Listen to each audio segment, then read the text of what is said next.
যে তারা অপকর্ম করতেছে, নিজেরা চাপিয়ে দিচ্ছে বিএনপির উপরে, নিজেরা চাঁদাবাজি করতেছে, নিজেরা চাপিয়ে দিচ্ছে বিএনপির উপরে।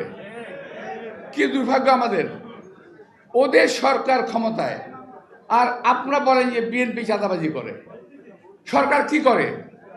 বিএনপির হাতে যে ক্ষমতা ছিল সেই ক্ষমতা দিয়ে এই পর্যন্ত প্রায় ৬,০০০ কর্মীকে বহিষ্কার করা হয়েছে। আমি জানতে চাই কজন চাঁদাবাজকে এই সরকার গ্রেপ্তার করেছে? একজন চাঁদাবাজ গ্রেপ্তার করে নাই, কারণ তাদের সকলের চাঁদার মাপ পরিমাপ অনেক বেশি। আমি বাই নেম বলতে পারি, কিন্তু বলবো না, ইলেকশন আগে তো বলবো না কে করে, কার কাছ থেকে করে, সব জানি এগুলো আমরা। কিন্তু চাপিয়ে দিচ্ছেন বিএনপির উপরে, বিএনপি নেতৃবৃন্দের উপরে। ইলেকশনে আপনাদের বলার কিছু নাই। দেশের জন্য কি করেছেন বলতে পারবেন? যারা কথা বলেন, অনেকে বলে যে আমরা দুইবার কি বলে আওয়ামী লীগকে ভোট দিলেন, বিএনপিকে ভোট দিলেন, এবার আমাদেরকে দেন, আমাদের একবার দেখেন। কেন ভাই? ৭১ আপনাদের আমরা দেখি নাই? কিভাবে মানুষকে কচুকারা করেছেন, কিভাবে দালালি করেছেন, কিভাবে আমার মা বোনদের ইজ্জতে হানি করেছেন, এটা কি আমরা ৭১ দেখি নাই?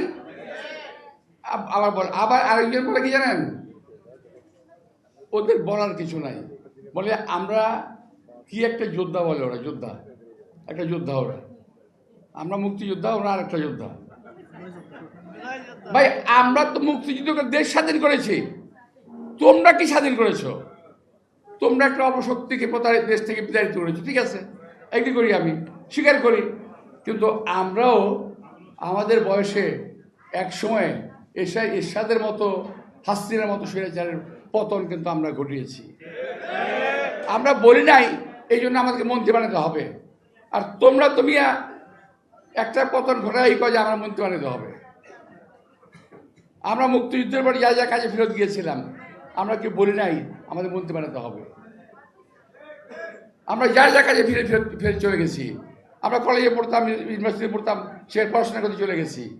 তোমাদের মতো লোভ করি নাই। তোমরা আজকে যে লোভ করতেছো, এই লোভটা আমরা করি নাই। সুতরাং এত পাগল হওয়ার কি আছে ভাই? বয়স কম, রাজনীতি শিখো, দেশের রাজনীতি করো, দেশের উন্নতি করো, আমরা কামনা করি। আমরা তোমাদের রাস্তায় ফুল ছিটিয়ে দেব রাজনীতি করার জন্য, কিন্তু অপকর্ম করার জন্য কোনো কাজ যদি করো তার জবাব আমরা দিতে পারি ইনশাআল্লাহ।